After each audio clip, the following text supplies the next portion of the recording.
She was named among the top most 100 influential persons globally in the areas of gender policy and equality for 2019. The 100 specialists were selected from over 9,000 nominations, including politicians, civil servants, academics, and activists from all over the world. She's here because she's Jamaican, she's ours, to give our ladies some motivation this morning. She's Dr. Leith Dunn, Senior Lecturer for Gender and Development Studies at the Mona UWI. Welcome. Thank you very much, Jamaica. ladies. Thank you for having me. Wow. Thank you. Top 100. God is good. That's an achievement. What did you feel like, on hearing that you were selected in this group? Well, I was thankful, and it said that gender is more important. It is recognized because we work in the trenches, not expecting any rewards or anything. Today is International Men's Day, and there was a time when that was not important. And gender is also inclusive of men. So I was really elated, and our commitment at university is to integrate gender in everything.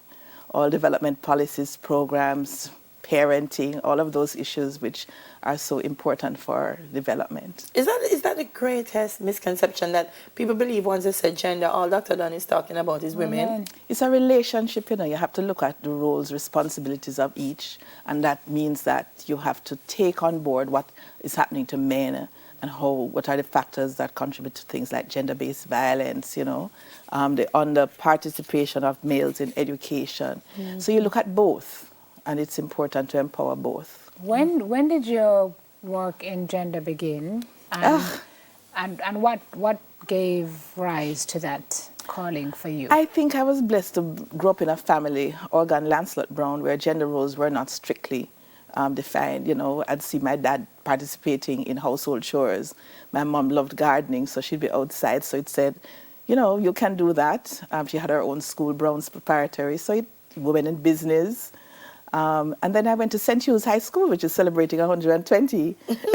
Swans This year. Yeah. With a banquet on the 23rd, at the Pegasus. So I've had a lot of role models. But I worked with Christian Aid in the UK, learned about, from Caroline Moser, did training with her. And then worked with the UN. And it's been a long journey, but I'm really thankful for the changes that we're seeing with more institutions taking on board the importance of gender as a cross-cutting issue. Whether it's a Victoria Mutual Foundation asking me to help them with their parenting program, a Jamaica National in the private sector, but also in terms of work. We as women have changed. It's not just staying home.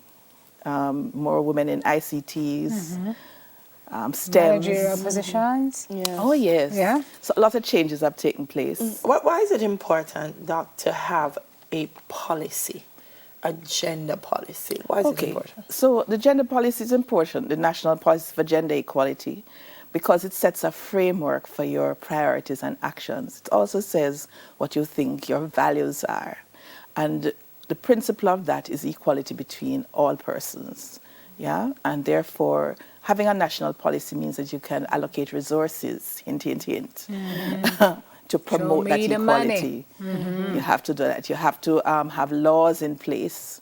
So the policies really help to guide change for the better. Yeah. So when you started, what was the message at that point? Because we've come a long way since. Well, the was there a message lot of chatter about inequality and? It was more, the focus was on women. The focus was really just on women. And what over about time, women? The gaps, the inequalities, the invisibility, the lack of power. We have playwrights here. There's a time when playwrights would just not have been women, and over time you see that women can in fact be successful, whatever it is they put themselves, they want to do. So over time you have seen a seismic shift. We're not there yet. We still have the problem of gender-based violence, which undermines a lot of what is done.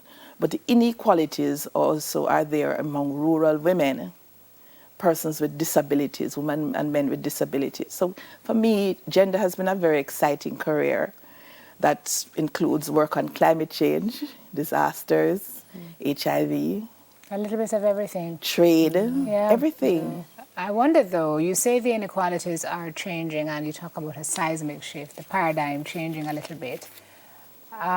Some would tell you that yes, the inequalities are being addressed, but the power still kind of rests with men.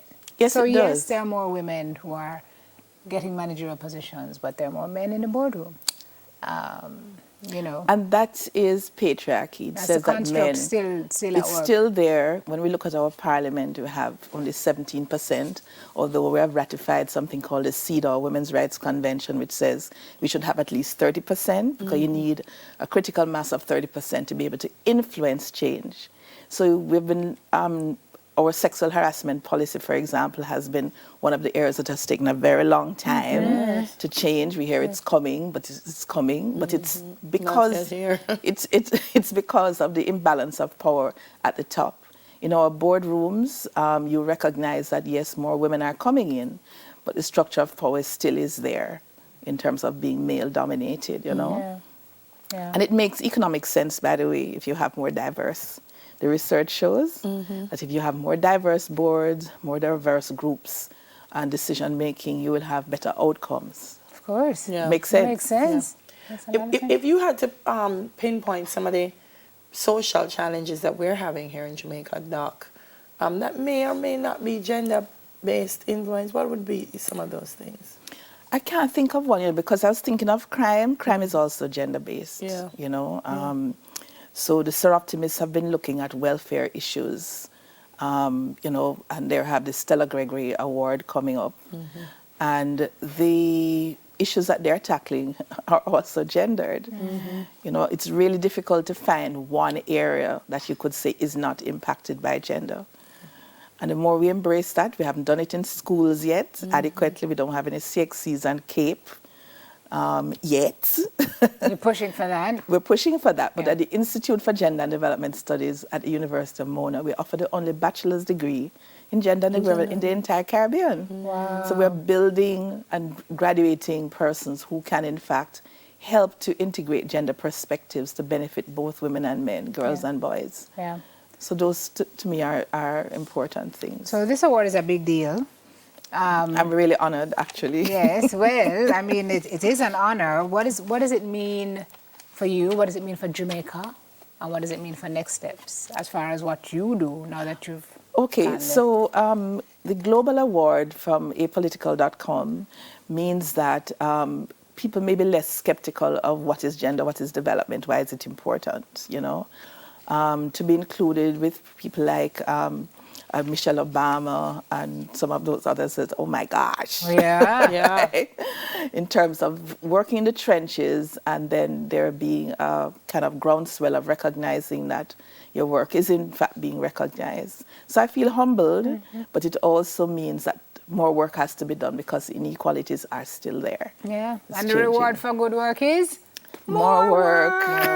Oh, wow. Only woman in the Caribbean, only person from the Caribbean Yes, included on this year's top 100 list. yes.